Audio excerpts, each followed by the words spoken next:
जय गौ माता, जय भारत माता की जय। भाई लोग, एक बात बताता हूँ मैं आप सब, मुझसे करने से आपका कोई भी कार्य में रुकावट नहीं होगी और आपको अच्छा फल मिलेगा। अच्छा फल मिलने का मतलब ये नहीं कि आप करोड़पति हो जाएंगे या फिर आप मतलब इतने ऊपर उठ जाएंगे।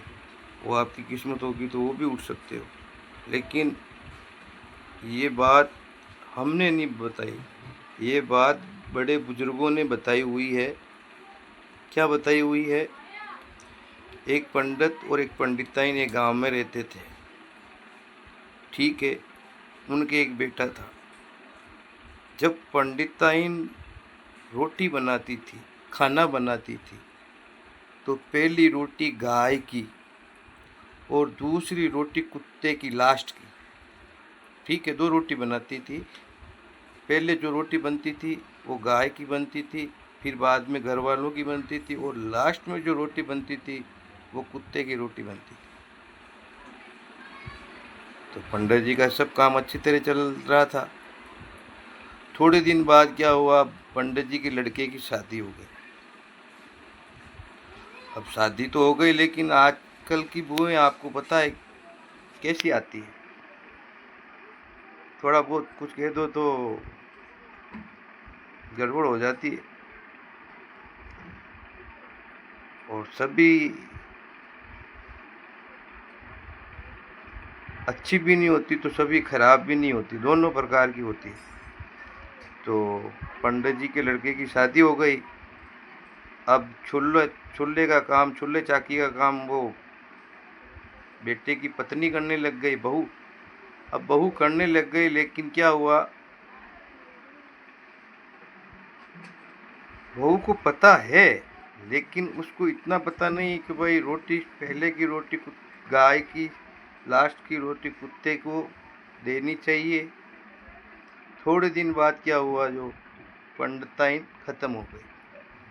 पंडिताइन खत्म हो गई जब अब पंडित जी एक एक ही बचे। पंडित जी बचे, पंडित जी का बेटा और पंडित जी की बहू। माँ का स्वर्गवास हो गया। माँ को स्वर्गवास हुए 7-8 महीने हुए, और पंडित जी का लड़के का छोटा मोटा जो काम था, जो भी कार्य करता था, वो नौकरी है या कुछ भी जो कार्य करता था, उसका कार्य से मतलब गतिरोधक आ गया, वो घर पे बैठ गया। अब घर पे तो बैठ गया, लेकिन पंडित जी बहुत होशियार थे। पंडित जी रोज जाके उस बहू को बोलते, अरे बेटा, दो रोटी देना। तो पंडिताइन गुस्से से देती थी वो रोटी। वो बोलती थी, पिताजी आपका तो खर्चा हमसे उठ ही नहीं रहा है, आपका बेटा घर पे बैठा है और आप हमसे कहते हो दो रोटी दो, कहाँ से लाएं। तो पिताजी ने ऐसे करते करते करते करते बहुत टाइम बीत गया। पिताजी ने बोला कि भाई तू गाय कुत्ते को रोटी नहीं दे रही है तो कोई बात नहीं, चल मेरे को तो रोटी खिला, या मेरे को ही नहीं देगी। तो बेटे ने कहा पिताजी को खाना डाल। पिताजी को खाना डाला ना, तो पिताजी ने क्या किया पता है आपको? 4 रोटी दी बेटे की बहू ने पिताजी को। पिताजी ने 4 रोटी, कुछ में से 2 रोटी उठाई और घर के बाहर जाकर एक गाय को और एक कुत्ते को रोटी खिला रहे थे।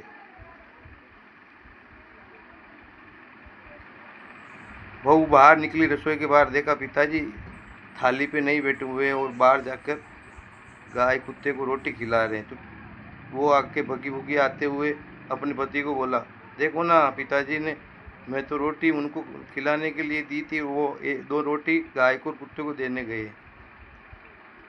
तो पिताजी गाय कुत्ते को रोटी देके वापस आ गए, आकर 2 रोटी खाने बैठ गए। तो पिताजी ने कहा, बेटा गाय को और कुत्ते को रोटी देना चाहिए। अब क्या हुआ, तो पिताजी तो मानते नहीं थे, डेली देते थे। थोड़े दिन बाद देखा वापस पिताजी बेटे की वापस नौकरी का बुलावा आ गया। गाय कुत्ते को रोटी देने से वापस पंडित जी का बेटा जो घर पे बैठा था उसकी अच्छी नौकरी मिल गई और वो अच्छे काम में काम करने लग गया। तो गाय कुत्ते की रोटी तो भाई कहीं भी हो, सभ्य समाज है, गाय की रोटी और कुत्ते की रोटी, पहले प्रथम गाय की और लास्ट में कुत्ते की रोटी बनाकर देखो आपको आत्मा में संतुष्टि मिलेगी और आपका कोई भी कार्य होगा, आप जाते हो कमाते हो या वो कोई मतलब टाइम स्पेंड नहीं करता है टाइम पे, लेकिन गाय कुत्ते की ये रोटी आप दोगे ना तो आपको भगवान उनके भाग से आपको कुछ कुछ तो देगा। ठीक है, अगर आपको अनुभव नहीं है तो आज से मेरे कहने से, आपके छोटे भाई के कहने से, ये गाय की पहले वाली रोटी और लास्ट में कुत्ते की रोटी ये बनाकर देखो, आपके घर में सुख शांति होगी और अच्छे कार्य भी होंगे। जय भारत माता की, जय गौ माता।